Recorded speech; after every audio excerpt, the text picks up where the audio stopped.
এই পাম্পটা লিক করে, আজকে আপনাদেরকে দেখাবো এই পাম্পটা কি কারণে লিক করে, কিভাবে পাম্পটা ঠিক করা যায় সেটাই আজকে দেখাবো আপনাদের এই ভিডিওতে।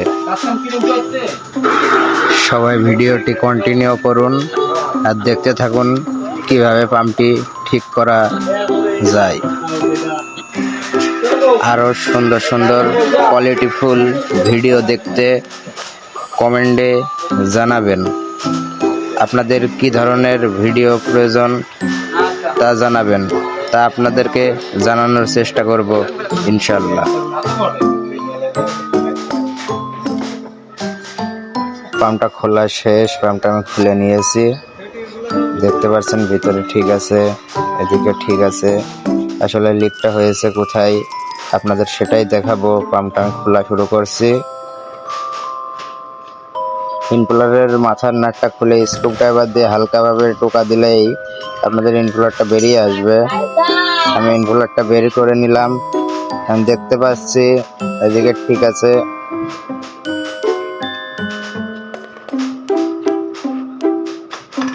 আপনারা দেখতে থাকুন।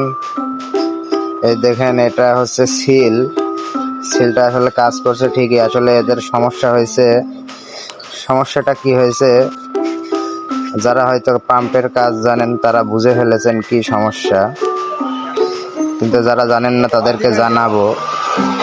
দেখতে থাকুন সম্পূর্ণ ভিডিও। আমি 4টা নাট খুলে নিলাম।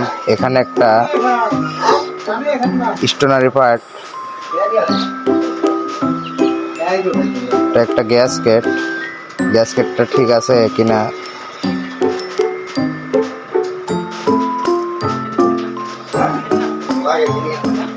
আসলে হয়েছে কি, ওয়ারিংটা অনেকদিন চলার পরে সমস্যা হয়েছে।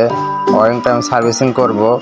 আপনারা দেখতে হলে সাথেই থাকুন আর দেখতে থাকুন আমি কিভাবে পাম্পটা ঠিক করি। আমি কিছু থ্রেড টেপ পেঁচিয়ে নিতেছি। তাহলে থ্রেড টেপটা ওয়ারিংয়ের সাইড দিয়ে ভালোভাবে পেঁচিয়ে দেব। আপনারা দেখলে ভালোভাবে বুঝতে পারবেন, তাই ভিডিওটা না টেনে কন্টিনিউ দেখতে থাকুন। ওয়ারিং পেঁচিয়ে নিয়েছি। এখন ওয়ারিংটা আগের থেকে অনেকটাই মোটা হবে, জাম হবে, এই কারণে সুন্দরভাবে আমি করে নিলাম। এটা আমি বসিয়ে দিচ্ছি। আসলে টাইটভাবে যদি না বসে তাহলে লিক করতেই থাকবে। ভিডিওটা কন্টিনিউ করলে আপনিও যে কোনো ধরনের পাম্প ঠিক করতে পারবেন আশা করছি। তাই আপনারা ভিডিওটাই না টেনে সম্পূর্ণ দেখার চেষ্টা করুন, তাহলে আপনারা ভালোভাবে বুঝতে পারবেন।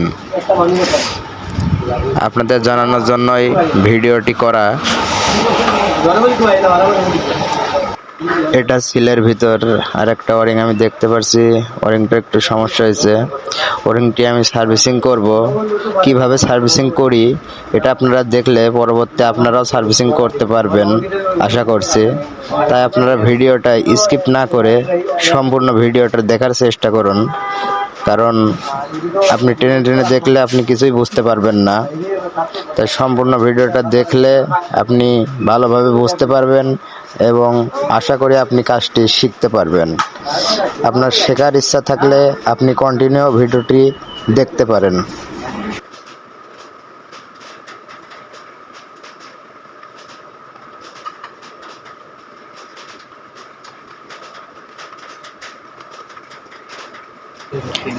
ভালোভাবে এক লেভেলে থ্রেড টেপগুলো পেঁচিয়ে নিতে হবে। আমি থ্রেড টেপগুলো পেঁচিয়ে নিচ্ছি, আপনারা দেখতে থাকুন।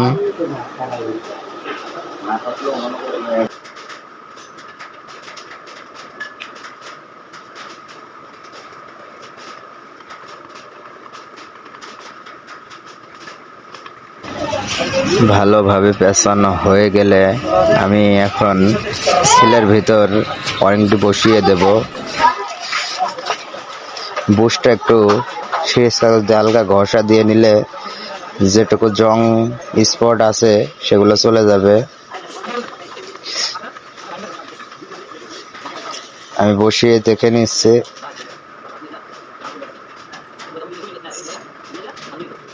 বারবার বলছি ভিডিওটি কন্টিনিউ করলে আপনি সম্পূর্ণ বুঝতে পারবেন।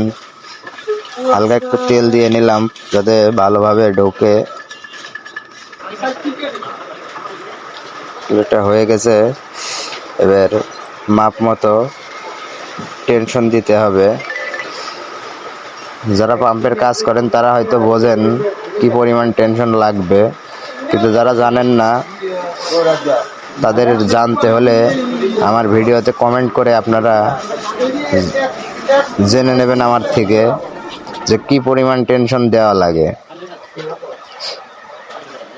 আপনাদের আরেকটা ভিডিও বানিয়ে আপনাদেরকে সেটা আমি জানাবো। থাক ওটা আজকে অজানাই। নাট চারোটা সমানভাবে টাইট দিতে হবে, কম বেশি হলে লিক করার সম্ভাবনা থাকে। আপনারা পাশে থাকলে আপনাদেরকে নতুন নতুন ভিডিও দিয়ে সহযোগিতা করব।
ভিডিওটা সম্পূর্ণ দেখার জন্য আপনাকে ধন্যবাদ।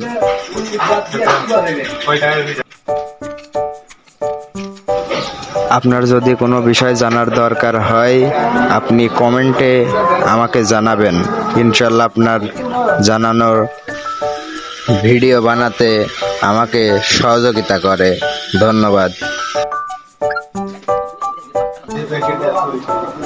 ভিডিও বানাতে আমাকে সাহায্য করবে।